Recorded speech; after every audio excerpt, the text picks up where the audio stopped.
Learning એટલે કે શીખવાની પ્રક્રિયા એ શિક્ષણનો હાર્દ છે. TATHS પરીક્ષા માટે અધિગમની વ્યાખ્યા, તેના પ્રકારો અને તેને અસર કરતા પરિબળો વિશે ઊંડી સમજ હોવી અનિવાર્ય છે. નીચે મુજબ અધિગમની સવિસ્તાર સમજૂતી છે. 1. અધિગમ એટલે શું? અર્થ અને વ્યાખ્યા. મનોવિજ્ઞાન મુજબ અધિગમ એટલે અનુભવ, મહાવરો કે પ્રવૃત્તિ દ્વારા વર્તનમાં થતું સાપેક્ષ, કાયમી પરિવર્તન. અનુભવ આપણે આપણી આસપાસની દુનિયામાંથી જે મેળવીએ છીએ. મહાવરો કોઈપણ ક્રિયાનું વારંવાર પુનરાવર્તન કરવું. કાયમી પરિવર્તન થાક, બીમારી કે નશાને કારણે આવતું ક્ષણિક પરિવર્તન અધિગમ નથી. 2. અધિગમની પ્રક્રિયાના મુખ્ય પ્રકારો. TATHS માટે આ 4 મુખ્ય સિદ્ધાંતો સૌથી વધુ મહત્વના છે. 1. શાસ્ત્રીય અભિસંધાન ક્લાસિકલ કન્ડિશનિંગ. પ્રણેતા ઇવાન પાવલોવ. કૂતરા પરનો પ્રયોગ. કુદરતી ઉદ્દીપક સાથે કૃત્રિમ ઉદ્દીપકને જોડીને શીખવું. 2. કારક અભિસંધાન ઓપરન્ટ કન્ડિશનિંગ. પ્રણેતા B.F. સ્કિનર. ઉંદર પરનો પ્રયોગ. પ્રબલન રીઇન્ફોર્સમેન્ટ દ્વારા વર્તનમાં સુધારો કરવો. 3. આંતરસૂઝ દ્વારા અધિગમ લર્નિંગ બાય ઇનસાઇટ. પ્રણેતા કોહલર. ચિમ્પાન્ઝી પરનો પ્રયોગ. અચાનક ઉકેલ મળવો. 4. પ્રયત્ન અને ભૂલ દ્વારા અધિગમ ટ્રાયલ એન્ડ એરર. પ્રણેતા થોર્નડાઇક. બિલાડી પરનો પ્રયોગ. વારંવાર પ્રયત્નો દ્વારા ભૂલોમાં ઘટાડો થવો. 3. અધિગમને અસર કરતા પરિબળો.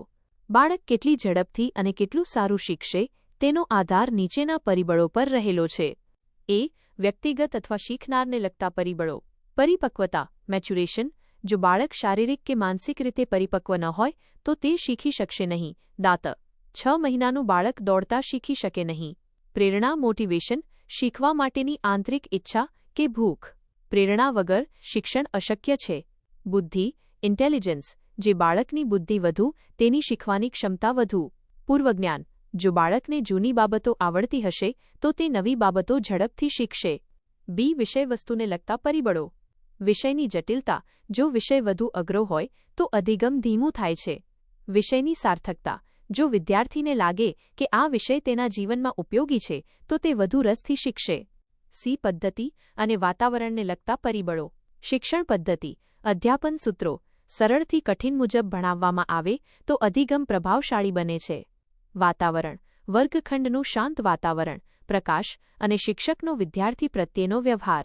થાક. સતત અભ્યાસથી થાક લાગે છે જેનાથી શીખવાની ગતિ ઘટે છે. 4. અધિગમ વક્ર લર્નિંગ કર્વ. અધિગમની ગતિ અને સમય વચ્ચેનો સંબંધ દર્શાવતી રેખાને અધિગમ વક્ર કહેવાય છે. શરૂઆતનો તબક્કો ઘણીવાર ઝડપી હોય છે. પઠાર પ્લેટો. જ્યારે લાંબા સમય સુધી પ્રયત્ન કરવા છતાં પ્રગતિ અટકી જાય. અંતિમ તબક્કો પ્રગતિમાં ફરી વધારો અથવા ઘટાડો થઈ શકે છે. TATHS પરીક્ષા માટે કી પોઈન્ટ્સ. મુદ્દો. વિગત. અધિગમના પિતા હર્મન એબિંગહોસ સ્મૃતિ અને અધિગમ પર કામ માટે. પ્રબલનનો સિદ્ધાંત. B.F.